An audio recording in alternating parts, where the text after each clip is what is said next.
Salam sejahtera, Ibu, Bapak, dan saudara-saudara. Kita bertemu dalam persekutuan doa pagi dengan tema ukuran hidup. Bacaan dari Kisah Para Rasul, pasal 20 ayat 35.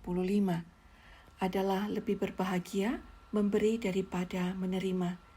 Renungan ini diambil dari buku seri Selamat Mengikut Dia oleh Andar Ismail.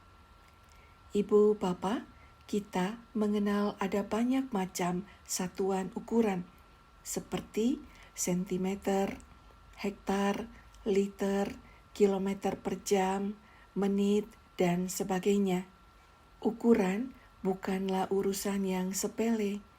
Kalau kita membeli baju atau sepatu, tidak hanya melihat model dan warna saja, bukan?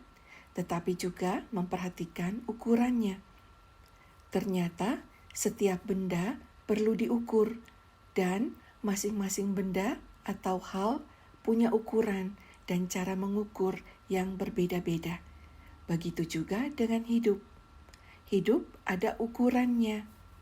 Tapi bagaimana mengukur hidup?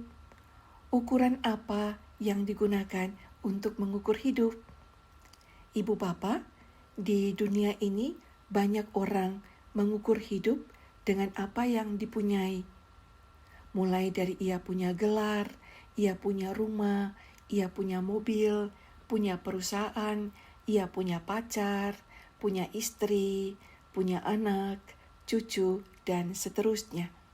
Semakin banyak yang ia punyai, berarti ukurannya makin besar dan hidupnya dianggap berhasil. Namun, Tuhan Yesus tidak menggunakan ukuran itu. Ukuran yang dipakai Yesus bukanlah mempunyai, melainkan sebaliknya memberi. Keempat Injil menggambarkan hidup Yesus yang memberi.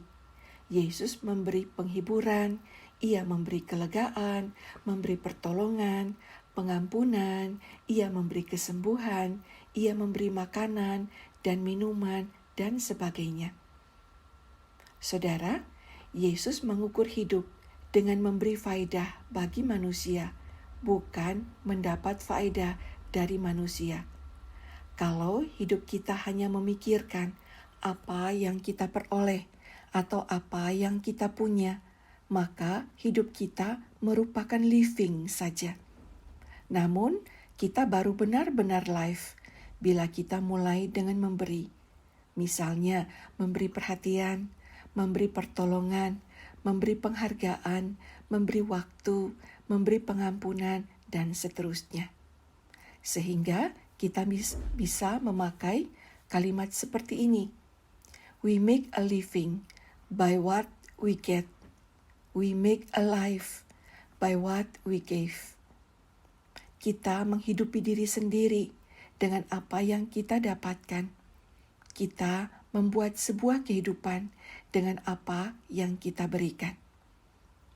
Ibu bapak dan saudara, itu bukan berarti kita tidak boleh menerima. Kasih itu mempunyai dua sisi, yaitu memberi dan menerima.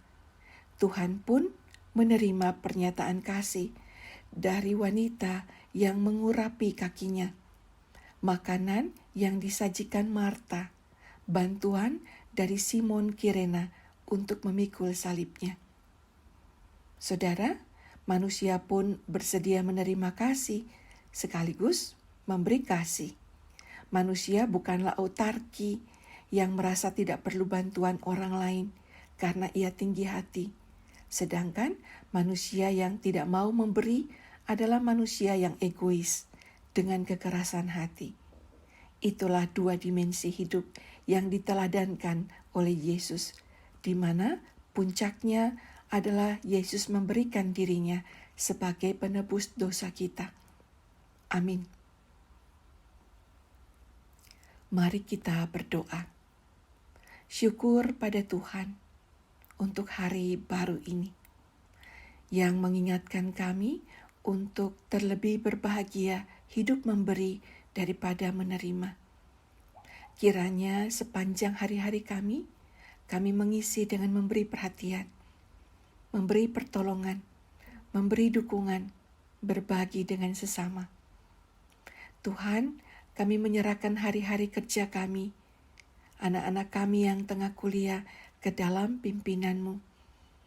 Anak-anak cucu kami yang tengah menikmati liburan sekolah, Tuhan sertailah mereka, agar dimanapun kami berada dan beraktivitas, kami memuliakan-Mu selalu.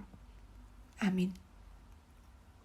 Bapak Ibu, demikianlah persekutuan doa pagi.